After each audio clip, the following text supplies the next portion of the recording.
The Pac is back, and he's ready for Pac-Man month to begin with none other than Pac-Man from the NEOGEO Pocket Color. Let's go ahead and take the game, pop it into the system, and see how it holds up today. Let's go to the game. Pac-Man was published by SNK and according to MobyGames.com was released in 1999. It is based on the mega popular 1980 Namco arcade game. The back of the box says the following: the original Pac-Man returns on NEOGEO Pocket. Yeah, that pretty much sums it up.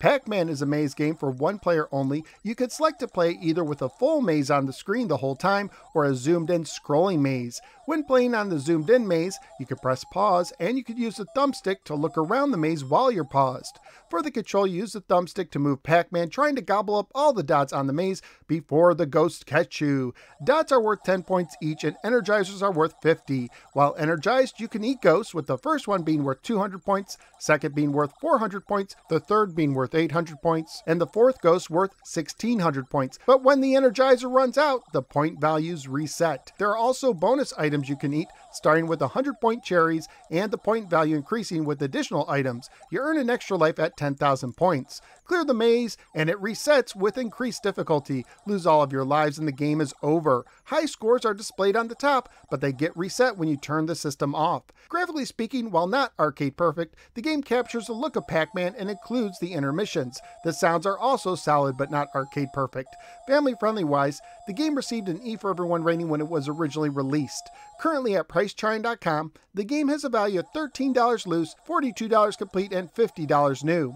So what do I think of Pac-Man on the NEOGEO Pocket Color? It's a solid port. It may not be arcade perfect, but I thought it looked and sounded good enough for me. The thumbstick also works really well, but last second moves didn't always register. And it's Pac-Man, so it's fun. My only real complaint is it's just Pac-Man with no wrinkles, no other options beyond the screen display, and no ability to save high scores long term. For a game that came out 19 years after the original, some sort of extras would have been nice, but nonetheless, it still gives you a solid game of Pac-Man.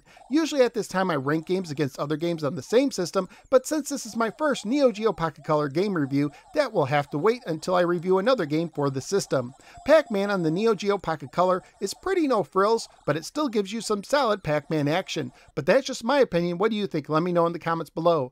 Also, please like, share, and subscribe. Follow me both on the Facebook and the Twitter, and click the bell so you don't miss any future videos. At this time, I'd like to thank Willie from Arcade USA right here on YouTube, who sent me this copy of Pac-Man along with the NEOGEO Pocket Color system several years ago. Thank you very much, Willie. If you like my show, you'll probably like his too. I'd also like to thank Michael M, Raza42, and David F for their generous support on Patreon and for nominating today's game. If you think these videos give you at least $1 worth per month of information and entertainment, please consider joining them as supporters at patreon.com/NoSwearGamer.